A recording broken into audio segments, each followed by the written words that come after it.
Welcome to Closer to Venus. I'm Johnny Burke, and today's guest is Sarah Shepard. She is an experiential mystic, a nervous system expert, and founder of a tech company called Karma Well Health. She uses ancient and modern technology to map and curate physical and spiritual awakening health programs. Today, we'll talk about Sarah's work as a gene keys guide, as well as an experiential healing process known as the Venus sequence. Sarah, welcome to the program. Thank you so much for having me. It's such an honor. Excellent. Lots of really, really cool stuff here. Gene Keys Guide, Venus sequence, obviously that's of interest to us. So let's start off with this. What is an experiential mystic? Oh, I love this as a question because it really challenges me to ask myself this question on a regular basis. And I feel like it's an evolution. As the world is evolving, I am also evolving, and that is the experience. And what I've come to understand through the course of my life is that I would say we're all dormant mystics that are coming into a recognition of the capacity of our bodies to inhabit more of our divine essence or our divine illuminated capacity. And mystics of age, the ones of lore that we know of, did these big transformative healing elements that were logged by people as magical. Those actually happen, I think, more often than we recognize. And when I've had experiences where I was infused with a divine essence that was beyond my capacity for my mind to understand what was going on, I came out of those experiences very, very curious about the anatomy of what was going on in my body. And so because my background has so much to do with helping people physically, I went down the pathway of studying, how do we repeat this? How do we create this opening for one another? And what's actually happening? It's really not as complicated as we've come to believe it is. It's more of a slowing down and attending to what really makes a beautiful life. And then experiential mysticism happens. That happens probably more often than you realize it does. An example that I love to use for people is if you've ever been to a rock concert and everybody's singing simultaneously. And then so like our hearts kind of merge together and there's this opening and you feel this great collective unity that is so beyond you. And that becomes this like, oh, that's what I show up for, is that feeling of like plugging into the greatness of humanity coming together. So I curate and help people kind of understand that this is possible, but you don't need me to do it. It's happening all the time. And there's many opportunities all over the world. And so I feel like humanity is starting to move in that direction now. We hope so. And I think what you just described as in the rock concert example is a 5D moment. That makes any sense. Yeah. I can't remember the player's name, but recently one of the Buffalo Bills, I believe it was either a safety or a cornerback, was injured. And we experienced as a nation or even a world, people all praying for his recovery because it's pretty serious and pretty scary.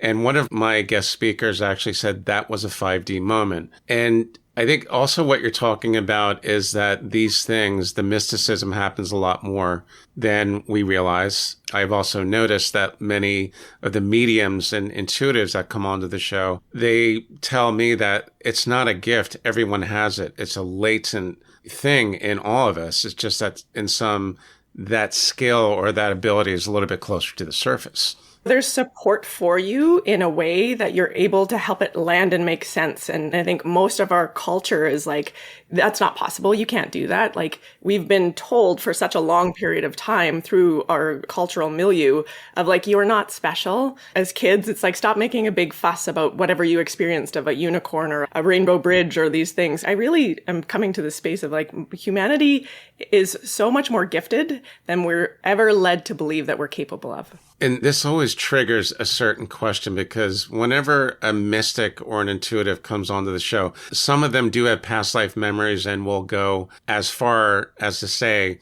thousands and thousands of years ago, all of these, what we call intuitive skills were commonplace. Everyone had them. Yeah. Speaking of which, would you fall into the category of a medium or more of an empath, or do you kind of avoid those kind of labels? Yeah, I do avoid labels, but I'm fortunate to work with so many people. It can be really painful to be an empathic person without understanding how to navigate your nervous system and self-parent and understand kind of the best way to be healthy within that. What I have found when I spend time with much of my advanced spiritual community of people, I have all of them. And it's really kind of this discovery. They'll be channeling something and I'm like, oh yeah, are you getting this too? Are you also getting and noticing this? And then we kind of get to do it together. But I don't spontaneously channel anything. Like some people really have a relationship with channeling ascended masters. I almost always find that it comes to me sort of accidentally and when I work with other people. I'm a bit of a tuning fork or a divining rod or a magnifying element for a lot of people. And so I kind of plug in often to what else is going on for other people.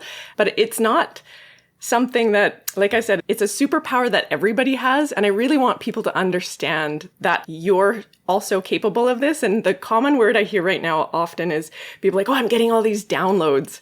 And it's this like trendy term, which a channel would say they're getting a download from consciousness. And what I find is that we actually are getting downloads all the time. And they can be your imagination, where we've been told that, oh no, you're just making that up. Sometimes we are being influenced by other elements of different consciousness and different dimensions. And that if you really get playful with that and you're really in a space of healthy frequency, then you can be in a really beautiful relationship with other layers of consciousness and be like the microphone for that and be the conscious communicator of the other side. The other side. Speaking of which, because I've got lots of questions here, did you have experiences when you were younger with psychic phenomena, seeing spirits, that type of thing? Yeah, I did. So my family of origin is from Ontario. I'm in Canada and I'm in British Columbia now in beautiful Vernon in the Okanagan. And when I was born, my father wanted to get me away from our Christian family, or they wanted to get me out of Ontario. There wasn't really a clear plan, but I didn't grow up with any of the Christian upbringing that my family did. And it's kind of been this interesting thing because my grandfather, for example, he was known for creating spontaneous healing for people. And he was a minister and he was a big society member that I never got to meet. He passed before I was born. In my childhood, I settled in an area which is primarily a First Nations territory in British Columbia. And there's been a lot of racism and disrest in the area that I grew up in. And we grew up specifically near an Indian burial site. It's now, we'd say First Nations. And I would spend a lot of time, because I love old things, I would spend a lot of time in that area. And it felt to me like I could live in an imaginary land where I could go to different dimensions and I could go to different, I called them stories. Like it was like I would go into other people's stories at the time. That was something that also was supported by the animals that I grew up with. So I grew up with like horses and we had a lot of farm animals around. And I would say that the animals really were that bridge that helped me kind of make sense of all of it. It was almost like they were a filtering element of all of what I was picking up on. And they created a field of safety. There's an electromagnetic field of a horse. Their heart is massive. And because of their nature, they have this real grounding and supportive energy to them. Going into working with people and healing, it was always quite obvious to me because I spent so much time working with animals and massaging my animals and communicating with my animals when I was younger. Nobody talks about these things. And then you want to fit in and you belong, so you bury it. In that time, there was a lot of drugs in the town that I grew up in. My family were partiers, and my dad anyway was heavy into it. That led me on this exploration with a lot of hallucinogenics and a lot of other kind of drugs. But what I always found so disappointing about drugs is because I could never get the same expansive experience as I could in sobriety, in connection, and in nature. And I always felt like I was chasing for a connection with that, the chemistry of whatever had been imbibed in. And it never came close to my experience of consciousness or God or any of these other elements. I've worked with shamans. I've worked with a variety of other kind of influential compounds that are entheogenic. And for me, they don't even touch the level of experience that I have with a tree. It's not the first time I've heard that about animals. And it sounds like what you're describing is that these animals are like energetic facilitators or connectors. At the end of the day, it is all energy. One of my speakers made a really good observation the other day because she's teaching me about mediumship and all this really super, super cool stuff. And her comment was, we all need to basically unlearn what we've been taught. Yeah. So how did you become a Gene Keys guide? How did that happen? All big epiphanies seem to come by accident when you're heading in one direction and then you get put onto another direction. I had been plotting out a book I was going to write about reincarnation because I had this experience. It's always such an interesting challenge to try to describe these things. When you go into a knowing field, the knowing field has so much information and it's like you come into a knowing. The analogy that they use in the Matrix of like downloading kung fu into you or how to fly a helicopter is very much like what it feels like to connect to the knowing field. I had this experience where I recognized the zodiacal clock that we use for astrology is like this input-output way of traveling into the dimension that is Earth. And that within a soul's schooling here on Earth, there's a bunch of lessons, and they all have to do with a different zodiac. And so the theory for my book was that it would start at Aquarius and you circle all the way around to Capricorn, and every life would be a different element of the zodiac, but that would give you a different lesson, a different lens to look at the world through and give you different challenges. And at the end of the book, you realize that it's actually the same character that has lived many different lives, and all of the people that are the other supporting characters are all the same souls, and you recognize that it's all one story in the end. And a friend of mine read to me my life's work, which is the gene key that is related to your sun sign. The story of my life's work was exactly that story, that you're this soul and you come in and out of this life experience and that you're really here to remember all of your lives and take all of that learning and bring it into a revelation that you will experience in this life. And I just kind of dropped everything. It was like, okay, clearly I am meant to move in the direction of this teacher, Richard Rudd, who is the founder of the Gene Keys. Now, you had just mentioned past lives and reincarnation. Do you have past life memories of your own? I have an interesting perspective on this because I have gone through a few regressions with hypnotherapists. I try to play with this in my consciousness because it is my life's work. I'm meant to be able to remember all of these things. That's not been my experience. There's not this recognition of that was this life and this happened. I know things most of the time that I don't know how I know them, but I have this deep knowing of it is this way, or this person is actually saying this, or we say that the path of this trajectory is going to go this way, and it's not. There's those elements that I don't know how I know the things that I know, and so I am just trusting that all of those elements will reveal themselves.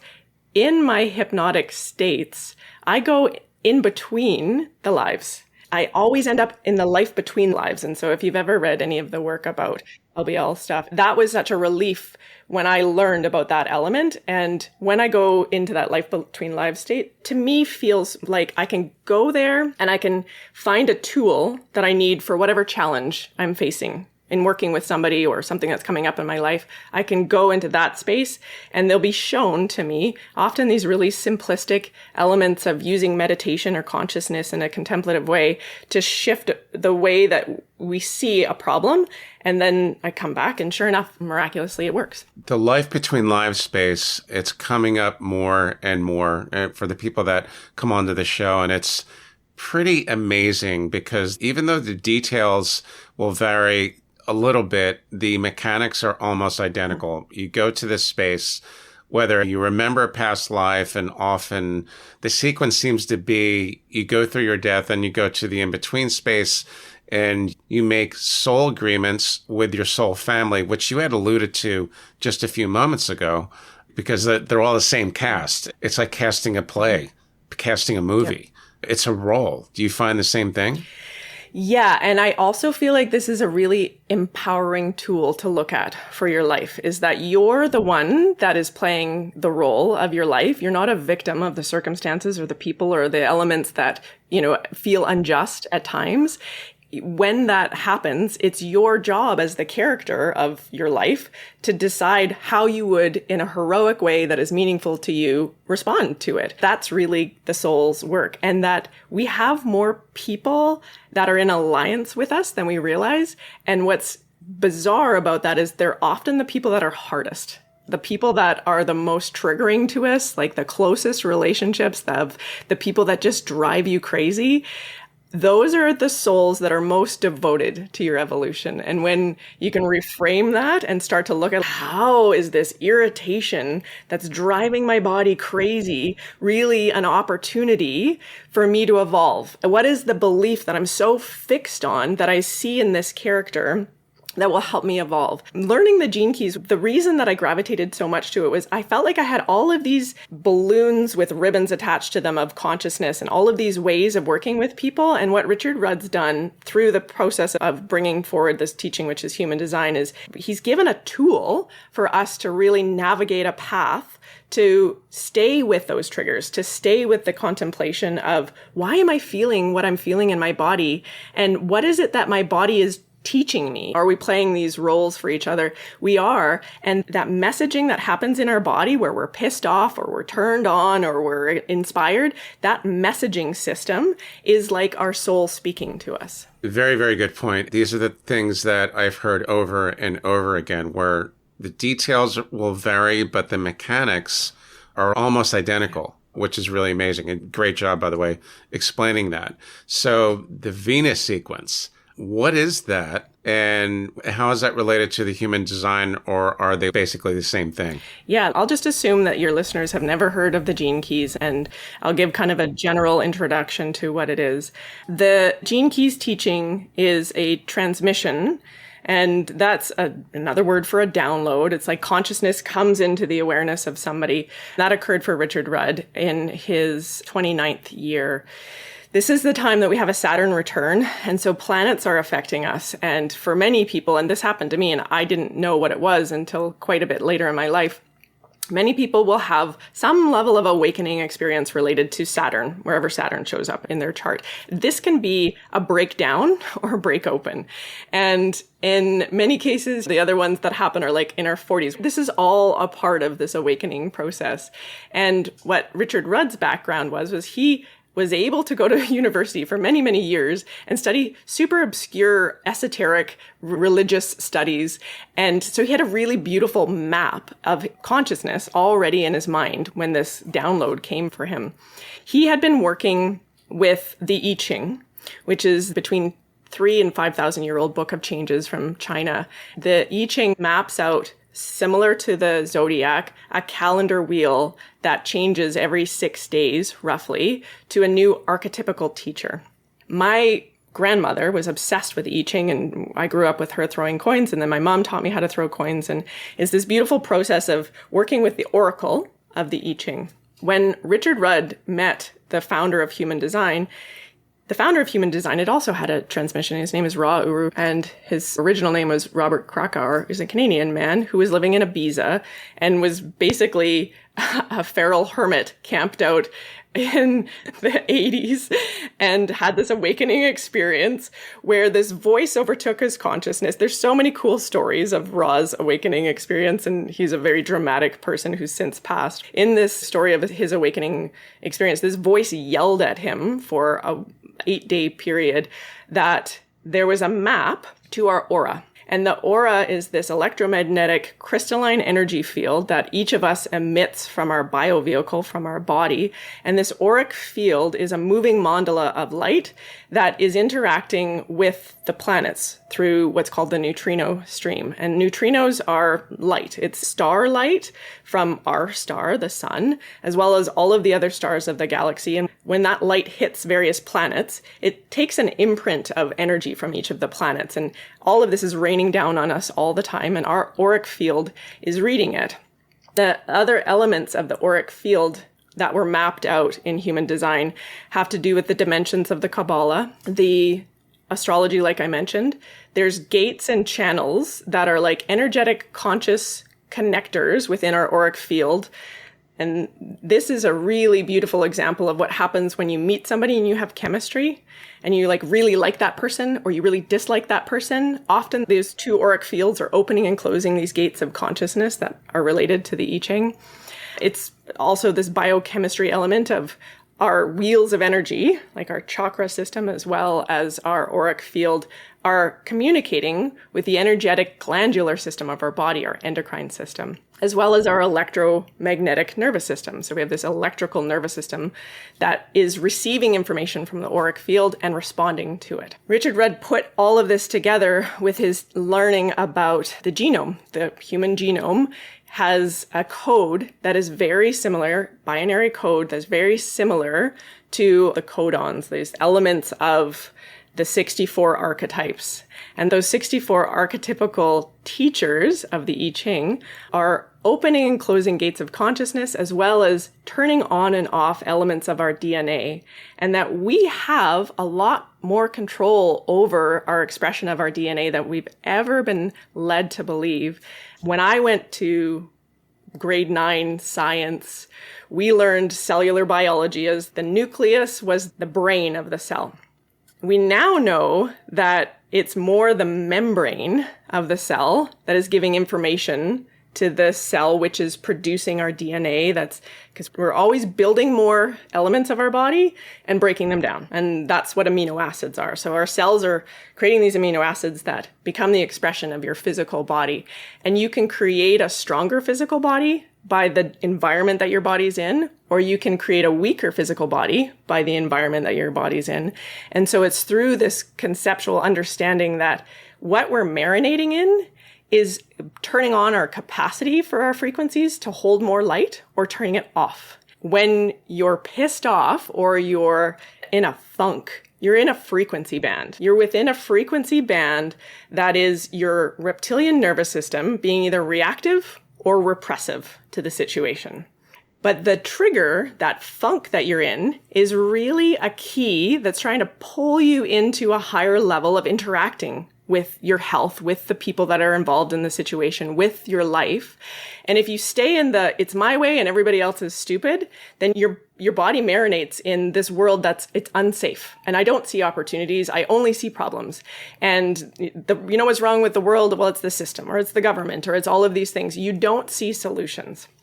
When you take responsibility for the chemistry of the emotions in your body, when you take responsibility for, I'm actually really irritated by my partner right now. That's not my partner's problem. That is something that's showing up in my chemistry for me to look at. It doesn't mean you need to change, but it's really that first step of allowing that to be an indicator for the direction of your evolution, for the direction of your awakening. And that allowing starts to create the opportunity for us to see a different element of it, accepting and embracing what's happening, that then triggers the body to move through a process of, I see solutions now. I see opportunities now. What a relief. I totally changed my perspective. And that is the felt sense of your experience of your frequency moving out of your shadow band into your gifting band. And so the gene keys is a map for your awakening consciousness where every element of your hero's journey has got a frequency band of a shadow where you run an old pattern of your nervous system, where you're in a defense pattern, or a gifting frequency, which everybody has. It could be a musical savant. It could be the ability to discriminate fine art or flavors. We all have these different human giftings that are available to us. And the highest expression is called the acidic expression. The highest element of the frequency band is the consciousness that we would associate with our soul, with love, with bliss, with the elements of what we call divine.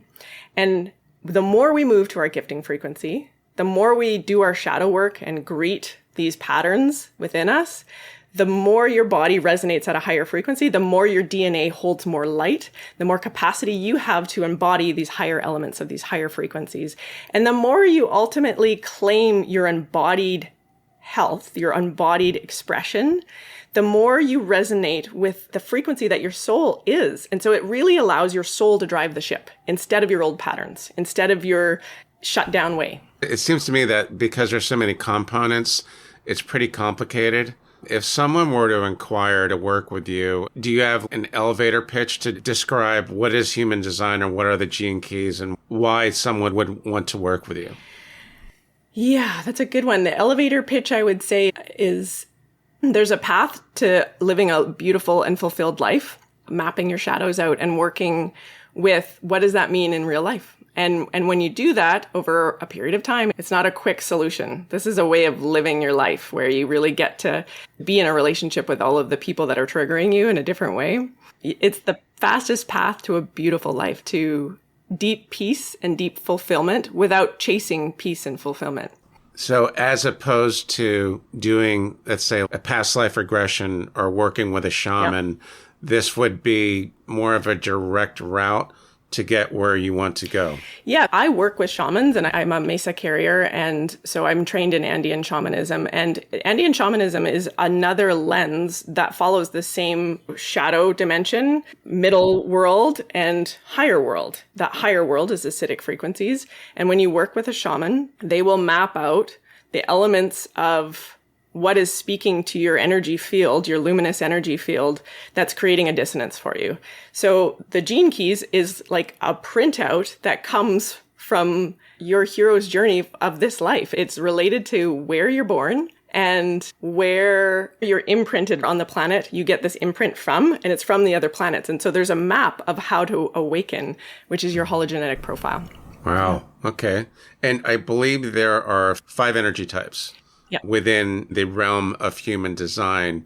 Can you tell us a little bit about that? And another question I had was, what kind of beings have you been in contact with? I believe you've had some contact with ascended masters, and maybe you can tell us a little bit about that also. Yeah, so the 5 energy types that break people down into silos, which is not my favorite path to take with working with people in this, but one of the things that I find is it really helps people in a simplistic way sort of understand their nature and claim their nature.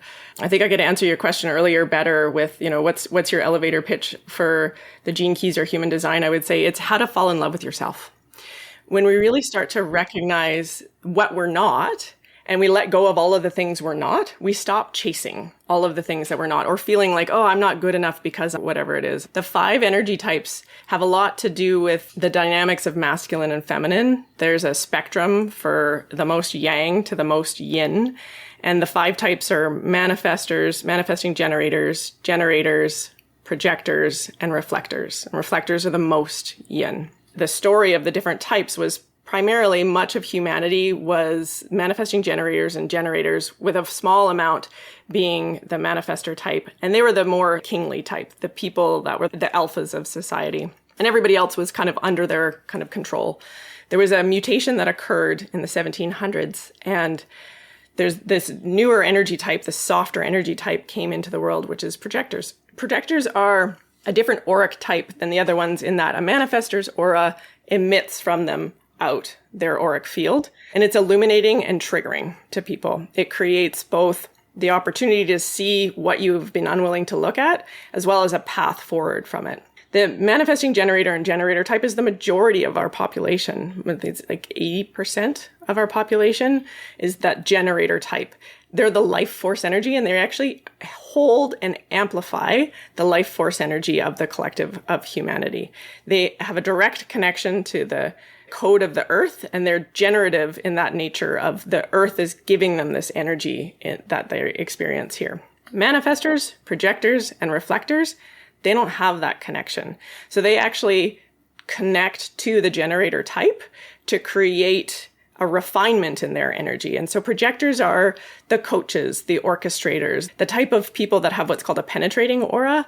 So they go into and taste the flavors of another person's aura and help them understand how they could do it in a more easeful and more peaceful way. If you get to work with projectors, they have this really unique way of looking at the world, and it's this path of least resistance. Like, how do we create the highest path of fulfillment with the most easefulness and the most lubrication? There's only 1% of the world that are reflectors. Reflectors are highly open, highly sensitive beings that have a tendency to reflect back to the world the health of the collective. And so for most reflectors, they're in an unfortunate phase of being the barometer of how good are we doing as a collective. And if you've ever had the opportunity to meet a reflector, often they're not healthy. They're not well right now because they are a reflection of the dominant consciousness of society currently. When you mention the reflector, I immediately thought of a medium that told me that they have to be very careful when they have contact with the other side because it can be draining. Mm-hmm. So can we assume the mystics are people that have elevated psychic abilities, mediumship abilities? Can they be any one of those 5 types, or are they predominantly reflectors or projectors or any of the 5? Yeah, they can be any one of those 5 types, and anybody can have an expression of intuition or mediumship. Buddy has this capacity. They have their unique gene keys expression, or their unique rave chart is what it's called in human design. The people that are reflectors, if they're healthy, I would say have the capacity to be really magnifying to those who are intuitive. They would be able to really be a megaphone to intuition.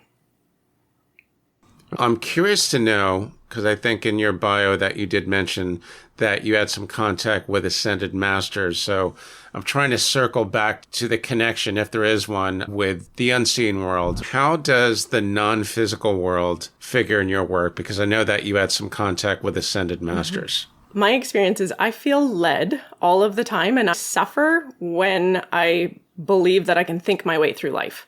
When I surrender and allow the experience of life to carry me, the more I surrender, the more I experience ascended masters. But it's really all one energy. It's all this one frequency energy, this Christed consciousness.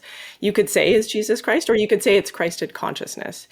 Those elements, I can feel it right now. So this is sort of what happens. It's like these shivers come through my body. I feel this warmth up against my back. I feel held by life. And then I experience this love and bliss feeling that often moves me to tears. And then within that, I go through this healing of the preciousness of life and the preciousness of my role in supporting people, and the deep love and reverence I get to experience as an expression of another ascended master. I've come into this life for this journey where I get to be a voice and bring connection to people and bring cohesion to the beauty of life and the expression of all of us being able to come into this space of showing up for each other and to be of service to each other. And this profound piece of what it's all about comes into my life. It can feel like these energies at times are so stern and aggressive in this way that you get the beautiful moment of this an amazing softness energy, or you can have these really stern masters that don't give a fuck about your feelings. They don't care. And there's a strong message that comes through. So those elements, it can feel really, really intense. And then other times it'll feel like a tap on my shoulder and somebody whispers into my ear. And it's so clear that I'll turn and look, and there won't be anybody there. And so it's just this awareness of the veil is so close to us. It really is our own experience that is more focused on the illusion than the consciousness that's all around us. The veil is close to us. This is something I hear a lot. In your experience, do you think the veil is getting thinner? Yeah, I wonder about this because I have been finding that I can't drink alcohol or partake in any sort of substances if I don't eat well and nourish my body in a way. It's very clear that that is not in resonance with where we're going. And I don't know how I know these things, but a lot of the people that I work with, they say the veil is really thinning. Right now, we've got a Sagittarius full moon coming out. And so there's amplification to our intuitive somatic body whenever the moon is full. So there's these waxing and waning phases of our cosmos that are affecting our auric field. And so is it continuously getting thinner? Do we have these kind of peaks and valleys, these elements of the neutrino field raining more of different planetary consciousness? It seems that way. And it seems like when I was younger, there was not a lot of conversation about humanity waking up. And yet now it's easy to find that anywhere. My son is autistic and he's 8, and he loves talking about life after death. He asks me these questions all the time. So where is that coming from? Where is humanity turning up their own antenna, or is that the veil? Or is a little bit of both? It seems that a lot of people that I talk to on the show talk about ascension and moving out of, I believe it's the moving out of the Piscean age into the Aquarian age. And anyone who's invested in that is trying to raise their vibe and the overall vibe of the planet. Yeah. That sound accurate? Absolutely. Absolutely. This is what my software company is, a healing software company where practitioners can offer whatever it is that they do for healing, and people can gift it to one another. Because what I've observed is the gifter is the one that heals the fastest and the most. The person that is the giver or the server, they're the ones that ascend so much quicker than the people that are the seeker, that are trying to consume constantly, of like, oh, I got to get to the next thing. I've got to read the next book, and like all of these elements of healing. It's remarkable to me that the more we show up for each other and the more we generously give our life force to the world, the more our frequency ascends. That company of yours, that's Karma Well Health, right? Yeah. Okay. That sounds pretty amazing. Anything else that we should know on this topic? And I'm guessing that there might be a part 2 here. I would love it if there's a part 2. I think what I would say is there's a beautiful pathway to your awakening that you can find on genekeys.com. It's a map of your consciousness. It's like a snapshot of your light body. And it's broken down in these ways that it's really triggering to look at your shadows and kind of go like, well, I'm not that person. But when you start to stay with that, you also have these giftings and you also have this capacity for these superpowers. It's really a magical way to live your life. And it's been the most, for me as a person that has a lot of empathic, challenging times in my life, this tool has really given me something that's bite-sizable to move through the world in a way that I have never felt so much peace and alignment as I do in this phase in my life. To be continued. Sarah, thanks for coming on to the show today. Excellent, excellent stuff. How can our listeners find you online? I have a website that is to work with me for coaching. It's goldenguidance.online. And you can also reach me through karmawellhealth.ca. I would invite anybody that's curious about building a path for themselves where we can build in some support for their nervous system and build in some other practitioners for their awakening path to reach out. Excellent. I will put that in the show notes and the transcript as well. You've been listening to Closer to Venus. I'm Johnny Burke. If you enjoyed today's episode, please consider subscribing. For more info, go to closertovenus.com. Thanks for tuning in, and we'll see you next time.